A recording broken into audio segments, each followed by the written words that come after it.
नमस्कार साथियों, सीईसी व्याख्यानमाला में आपका हार्दिक अभिनंदन।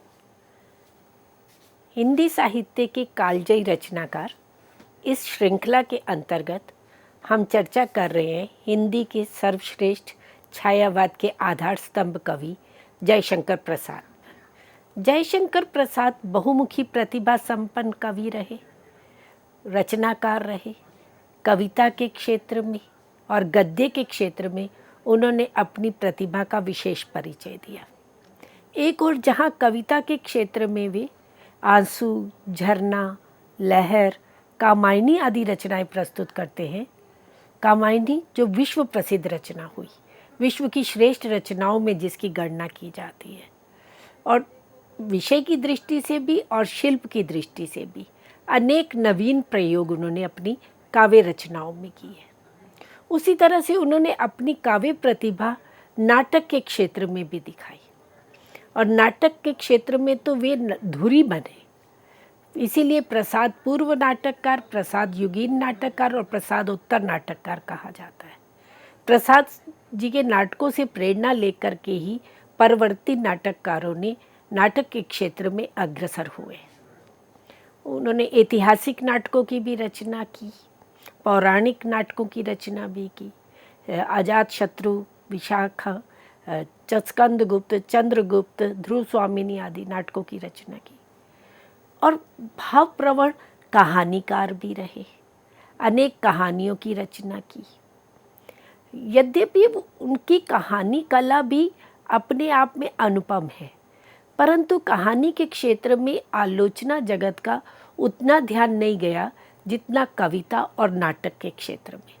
उनकी कविताओं की और नाटकों की आलोचना समीक्षा तो पर्याप्त मात्रा में हुई, परंतु उनकी कहानियों को लेकर, उनके उपन्यासों को लेकर कम चर्चा हुई है। उन्होंने 3 उपन्यासों की भी रचना की, तितली, इरावती, कंकाल। इरावती अभी पूर्ण नहीं हुआ था, उससे पूर्व ही उनकी मृत्यु हो गई थी। और अनेक निबंधों की भी रचना की, साहित्यिक निबंधों की रचना की। काव्य कला तथा अन्य निबंध उनके प्रसिद्ध निबंध संग्रह है।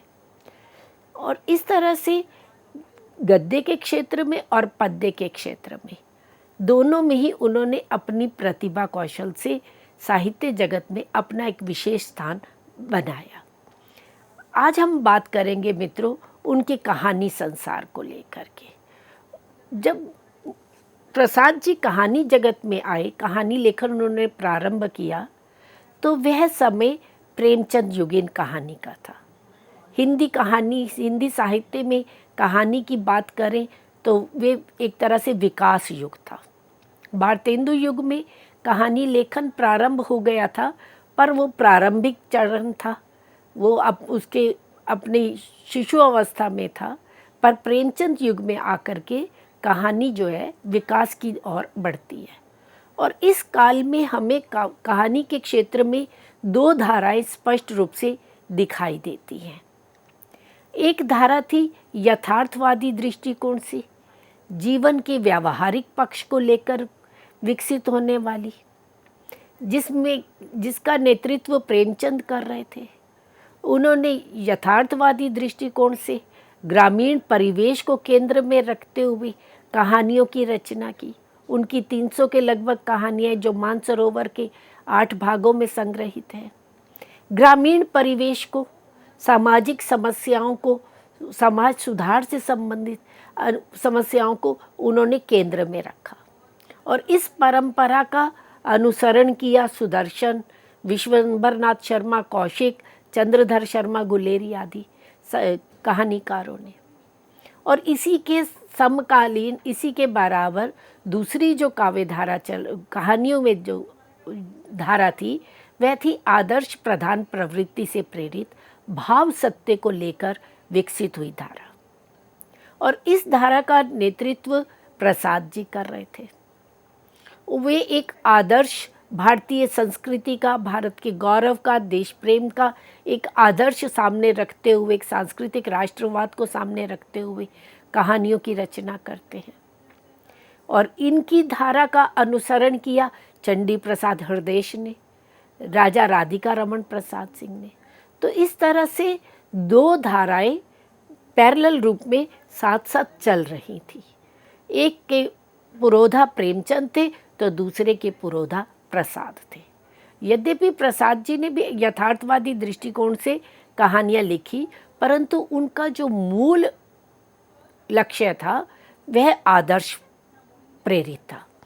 उन्होंने भारतीय गौरव, भारतीय संस्कृति, राष्ट्रवाद से प्रेरित होकर के जो हमारा गौरवमय अतीत है उसको आदर्श में रखते हुए समकालीन समस्याओं को, तत्कालीन परिवेश को के प्रस्तुत किया।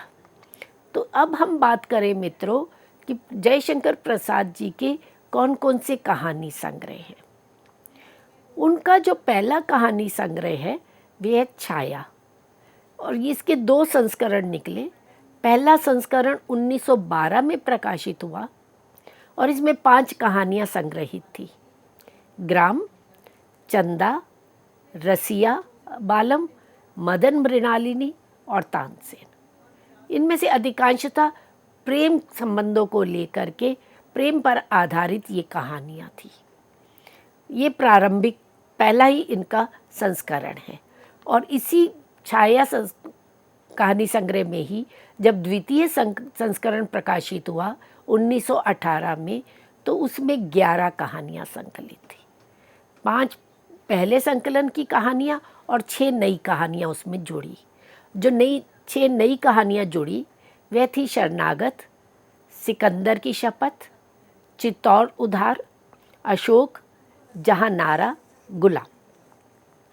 अब ये कहानियाँ ऐतिहासिक परिप्रेक्ष्य में रची गई थी। इतिहास को केंद्र में रखते हुए इन कहानियों की रचना की थी। और इनकी जो पहली कहानी थी वह ग्राम कहानी थी, और ये हिंदी की पहली आधुनिक कहानी कही जाती है। मित्रों, हिंदी साहित्य की पहली कहानी की हम बात नहीं कर रहे, हम बता रहे हैं कि हिंदी की पहली आधुनिक कहानी के संदर्भ में भी जो एक आधुनिक परिप्रेक्ष्य में, क्योंकि उस समय एक और बंगला कहानी का युग था। प्रसाद जब कहानी रचना कर रहे हैं तो उनके समक्ष एक तो बंगला कहानियाँ थी, लोक कथाएँ थी, और पाश्चात्य परंपरा से, पश्चिम परंपरा से जो कहानी विधा थी वो विकसित हुई थी, वो उनके सामने थी। तो उन सबको केंद्र में रखते हुए इन्होंने जो कहानी के क्षेत्र में एक नवीन प्रयोग किया, तो उस नवीन प्रयोग की दृष्टि से ग्राम कहानी को हिंदी की पहली आधुनिक कहानी कहा जाता है, जो शिल्प और अंतर्वस्तु दोनों ही स्तर पर एक भिन्न पथ की संकेतक है। शिल्प के क्षेत्र में भी एक नवीन रूप हमारे सामने प्रस्तुत करती है, और अंतर्वस्तु के स्तर पर भी। और इसका अनुसरण फिर परवर्ती और समकालीन अन्य कहानीकारों ने किया। और ये कहानी इंदु पत्रिका के अगस्त 1910 के अंक में प्रकाशित हुई। एक और मुंशी प्रेमचंद की कहानियाँ जो थी, चंद्रधर शर्मा गुलेरी आदि की कहानियाँ थी, वे सरस्वती पत्रिका में प्रकाशित हो रही थी। और प्रसाद जी की कहानियाँ इंदु पत्रिका में प्रकाशित हो, और स्वयं प्रसाद जी इंदु पत्रिका के कुछ समय तक संपादक भी रहे। और ग्राम कहानी की बात करें तो इसमें ग्रामीण जीवन की बड़ी ही सूक्ष्मता के साथ, बारीकी के साथ अभिव्यक्ति हुई है। ग्रामीण जीवन की जो समस्याएं हैं, उनका जो परिवेश है, उसको प्रसाद जी बड़े ही सूक्ष्म दृष्टि से अभिव्यक्त करते हैं। और महाजनी सभ्यता, उसका जो अमानवीय पक्ष है, उसका यथार्थ और वास्तविक रूप से उद्घाटन करते हैं। प्रेमचंद जी ने भी महाजनी समस्या को लेकर के, महाजनी सभ्यता को लेकर के अनेक कहानियों की और उपन्यासों की रचना की है, कि जो हमारे निर्धन ग्रामीण किसान हैं, उनका पूरा जीवन महाजनों का कर्ज चुकाने में ही निकल जाता है। वे बंधुआ मजदूर बन कर के रह जाते हैं। और जो जमींदार हैं, महाजन हैं, वो किस तरह से अमानवीयता का परिचय देते हैं।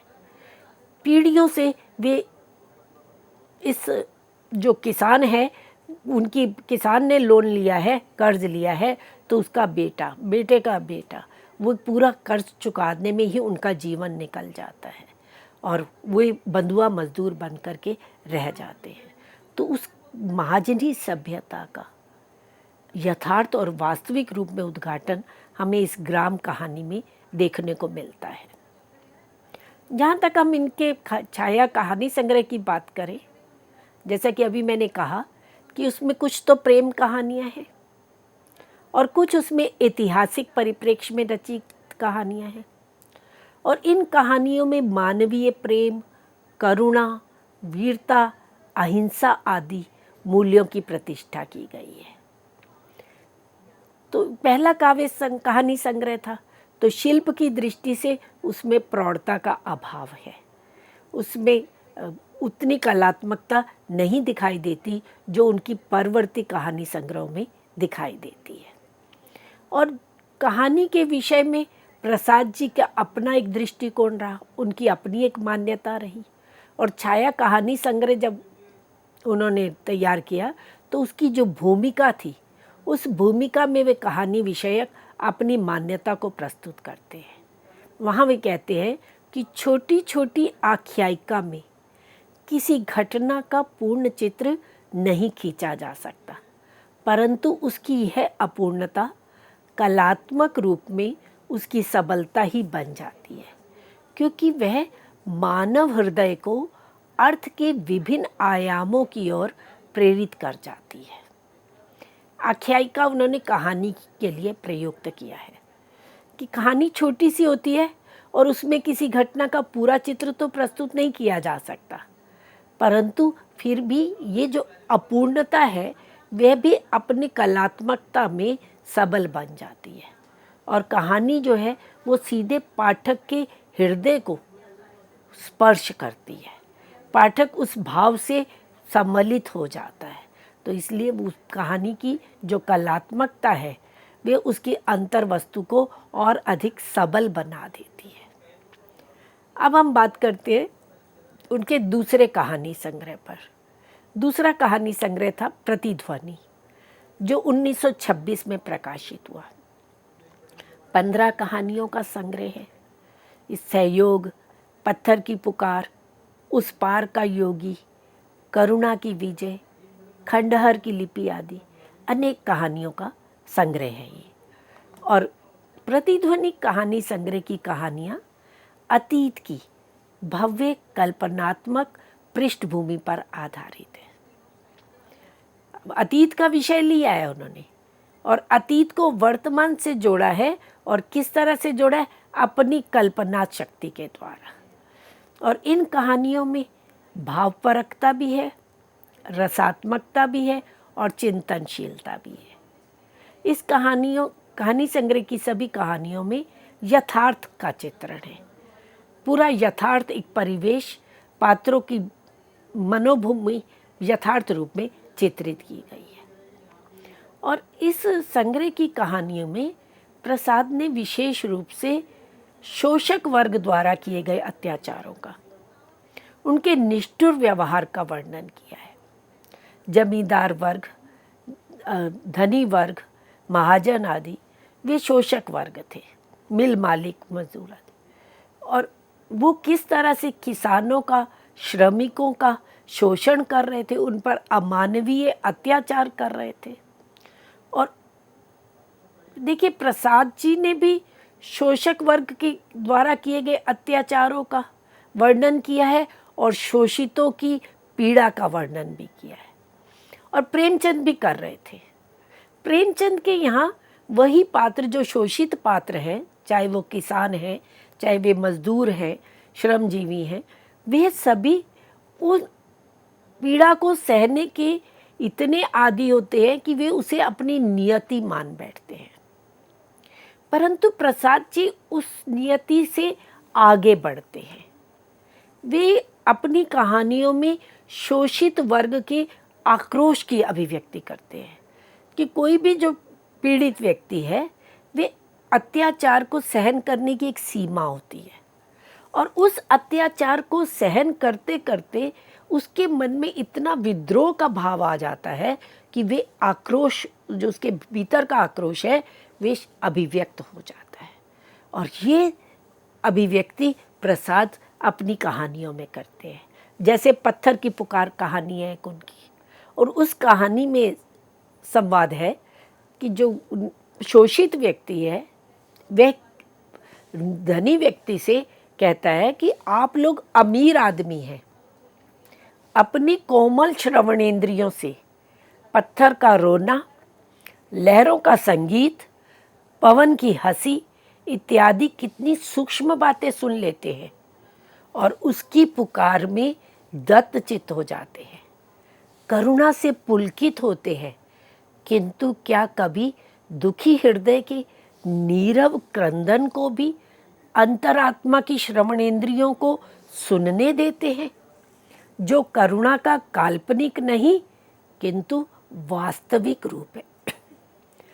तो ये कहानी, इस कहानी में जो शोषित वर्ग है वे अपना आक्रोश अभिव्यक्त करता है कि जो जमींदार है, महाजन है, मिल मालिक है, जो शोषक वर्ग है, वे अपनी कल्पना में लहरों की संगीत को तो सुनते हैं, प्रकृति के सौंदर्य को तो अनुभव करते हैं, परंतु एक जो दुखी व्यक्ति है उसके हृदय के क्रंदन को भी कभी उन्होंने सुना है।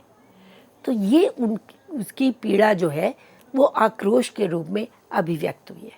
इसी प्रकार से चित्र वाले पत्थर कहानी, संदेह कहानी, परिवर्तन कहानी, इन सब में इसी तरह से शोषक वर्ग द्वारा किए गए अत्याचारों का और शोषितों के द्वारा उसको आक्रोश रूप में उसकी प्रतिक्रिया करना ये अभिव्यक्त हुआ है। अब हम बात करते हैं मित्रों प्रसाद जी की तीसरे कहानी संग्रह आकाशदीप, जो 1929 में प्रकाशित हुआ। 29 कहानियों का संग्रह है। कहानी संग्रह का नाम भी आकाशदीप है और उसकी जो पहली कहानी है वह आकाशदीप ही है। बड़ी प्रसिद्ध कहानी है और पाठ्यक्रम में निर्धारित भी आकाशदीप कहानी।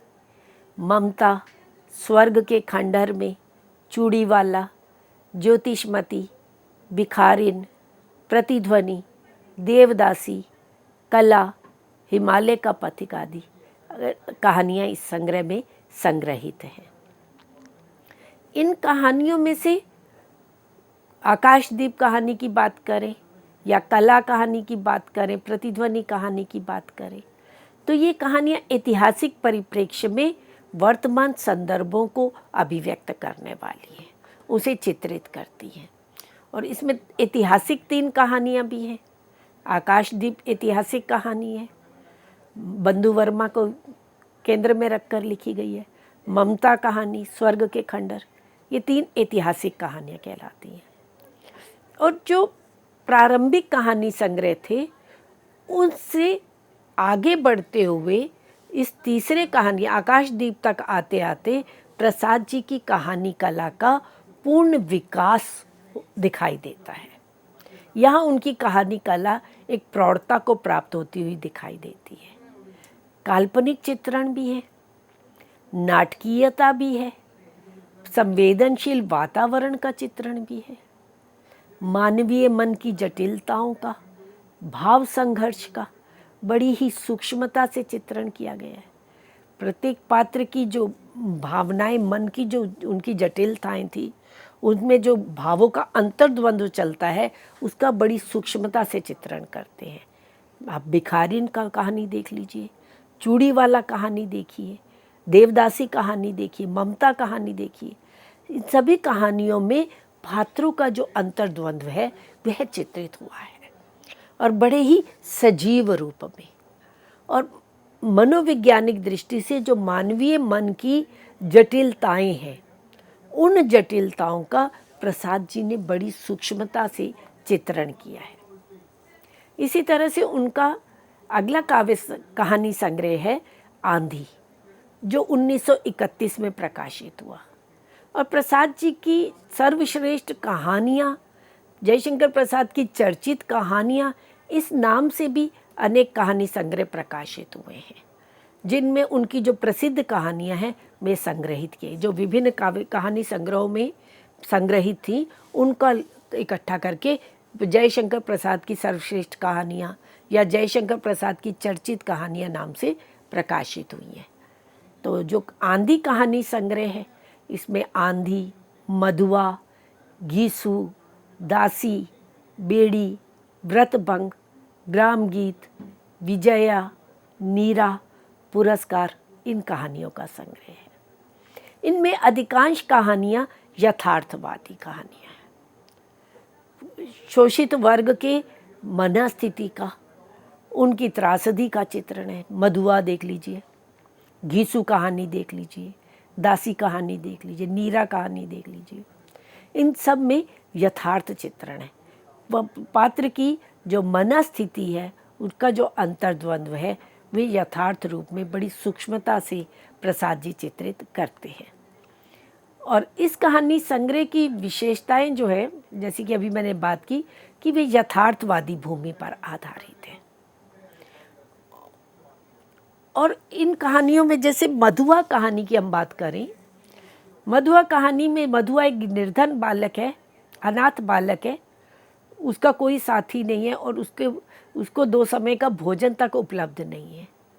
और जमींदार उसकी उस पीड़ा को नहीं समझता है, वह उसे कमरे में बंद करके रखता है। और एक शराबी जो जमींदार को प्रसन्न करने के लिए उसे विभिन्न प्रसंग सुनाता है, कहानी आदि सुनाता है, और उसे जमींदार खुश होकर के 1 रुपया देता है। और वे मधुआ की आवाज़ सुनता है और मधुआ की पीड़ा से उसका हृदय द्रवित हो जाता है। यद्यपि वे शराबी है और वे ये सोच के चलता है कि इस 1 रुपये से वे शराब लेगा, नशा करेगा, पर मधुआ की पीड़ा के आगे वे अपने सुख को भूल जाता है और 1 रुपये का खाने की सामग्री ला करके मधुआ को खिलाता है। तो एक जमींदार के मन में मानवीयता नहीं है और एक शराबी व्यक्ति उस मधुआ की पीड़ा से पीड़ित हो जाता है। ऐसे ही घीसू कहानी है, दासी कहानी है। तो जब मधुआ कहानी प्रसाद जी ने रची, तो प्रेमचंद जी ने जब उस कहानी को पढ़ा तो उस कहानी को देख कर के उन्होंने कहा कि प्रसाद जी ऐसी कहानी लिख सकेंगे, ऐसा मुझे विश्वास नहीं था। मैं उसे उनकी उत्कृष्ट रचना समझता हूँ। और प्रसाद जी ने पहली बार अब ऐसा हुआ है कि सामान्य पात्रों को नायक बनाया है। भिखारिन को, नीरा को, ये मधुआ को, घीसू को, तो जो सामान्य पात्र है, निर्धन पात्र है, जो समाज के उपेक्षित पात्र है, उनको नायकत्व प्रदान किया है। और मनोविज्ञान प्रधान कहानियाँ हैं, चरित्र को प्रधानता दी है। कथा को, घटना को कम, चरित्र को अधिक प्रधानता दी है। इसी तरह से इनका 5वां और अंतिम कहानी संग्रह है इंद्रजाल, जो 1936 में प्रकाशित हुआ। ये 14 कहानियों का संग्रह है। इंद्रजाल, सलीम, छोटा जादूगर, नूरी, गुंडा, परिवर्तन, चित्र वाले पत्थर आदि कहानियों का संग्रह है। इस कहानी संग्रह में बौद्धिक, मनोवैज्ञानिक एवं यथार्थवादी दृष्टिकोण प्रस्तुत हुआ है। एक और बुद्धि तत्व की प्रधानता है और दूसरी ओर कहानियों में मनोविज्ञान, मानवीय पक्ष भी उभर कर आया है। यथार्थ के धरातल पर सामाजिक वैषम्य को, समाज की विसंगतियों को उद्घाटित करने वाली ये कहानियाँ हैं। तो इस तरह से मित्रों, अभी हमने बात की प्रसाद जी के कहानी संग्रह को लेकर के। उनके 5 कहानी संग्रह थे जो 1912 से लेकर 1936 तक प्रकाशित हुए। तो अब हम मित्रों बात करेंगे प्रसाद जी की कहानी के अंतर्वस्तु को और उनके शिल्प को लेकर के, और ये चर्चा हम अपने अगले व्याख्यान में करेंगे। इस चर्चा को अभी हम यहीं समाप्त करते हैं। अगले व्याख्यान में हम उनकी कहानियों की अंतर्वस्तु, उसकी प्रवृत्तियाँ और उनके शिल्प पर चर्चा करेंगे। धन्यवाद।